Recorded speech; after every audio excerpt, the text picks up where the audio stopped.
Welcome back to another episode from the Whip Report. Thanks for tuning in. In this lesson, I'm going to briefly go over the loan amortization template on the website, which I've left a link to in the description. Why this is important, a couple reasons. One is you always want to make sure you've got an accurate representation of your current and long-term liabilities, especially when you have key ratios like working capital that require the input of current liabilities. You don't want to include amounts in current liabilities that you don't have to just because you can't calculate that information accurately. Typically, your CPA will do that for you. They have their own spreadsheets, but that's not what this is about. It's to put the control in your hands. You're fully capable of doing it. That's what this template is here for. You have the information. You can keep track of it on your own.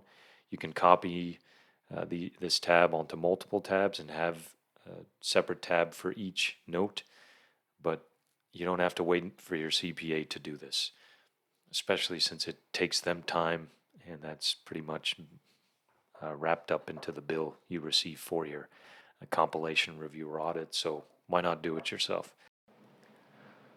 Let's start with an example here. Loan amount. Let's assume we bought a truck for $30,000. I know that's laughable with today's prices, but $30,000 was the total amount financed to purchase a truck at 2.5%. Loan period in years, 36 monthly payments, divide that by 12. You have 3 years. Number of payments per year, it's very likely that this will be 12 for every note you have. It does give you the option to input different amounts, but one payment a month. Start date of loan, that refers to the first payment. We'll use today's date, 5/29/2023. And as you can see, it just auto-populates the schedule for you. Going back to the inputs here, optional extra payment. If you decide to pay an additional amount beyond the required amount, you can input that balance here. Most of the time that's zero. What you'll often do is just pay down notes when you have the cash, and that could just be in big lump sums, so we can exclude that for now. Scheduled payment, I guess I had that included already. $1,200 in our example. That's the amount we're going to pay every month. Once you have all that information, you're going to see this whole table fill up. So payment number 1, that's the first payment, all the way down to the last payment. The dates, beginning balance, which was the $30,000 I had inputted there. Scheduled payment, the total payment will include the scheduled payment plus the extra. In this case, it's 0. Principal and interest are the two most important inputs here, or outputs, I should say.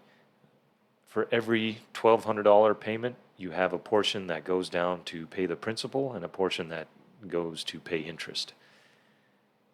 Big difference here. You do not want to include interest payments in the note. So you pay $1,200, that entire amount does not pay down the note. You will be understating your note balance because it's going to think you're paying more than you should be, but that's not the case. This interest amount here should go to the income statement. This principal payment should go to the balance sheet, reducing the note balance. So 1137 reduction in the note. And the same, if you go to your income statement, you should see an expense for $62. And over here, you'll see the ending balance of the note, and this keeps track of total cumulative interest. You can, a quick way to see that is that total interest right here. Over the course of the loan, you'll be spending $841 in interest. So you have this calculate out. Final loan payment is in June 2025. You can see here ending balance, that equals 0. You want to know what's current and what's long-term. Here's where you have to do some of the legwork on your own. Current portion is the amount due within 1 year of the balance sheet date. For our purposes, that'll be 12/31/2023. What we're concerned here with is the principal amount that will be paid in 2024. Remember, that's 1 year following the balance sheet date of 12/31/2023. Total current portion is $14,039.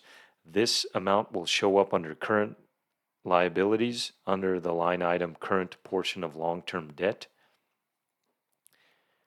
You don't have to worry about your interest expense just yet. That isn't going to go in your reclassification entry to move the current portion out of the total note amount due. And as you go down the spreadsheet, anything past December 31st, 2024 is long-term. That's longer than 1 year after the balance sheet date. That's your long-term portion of the note. This $6,792 is the long-term note payable.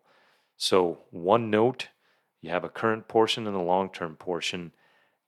You want to make sure you have that split out. I have the journal entry on the website for you to follow. If you have any questions on it, don't hesitate to reach out. I'm pretty easy to get a hold of. But this is a crucial piece, especially if you finance a lot of vehicles or equipment, or if you have just a bunch of banknotes. You want to make sure you have an accurate representation of your current liabilities and long term. And this is a big step to do that. So I hope you find this template useful, and thank you for tuning in. I'll see you in the next lesson.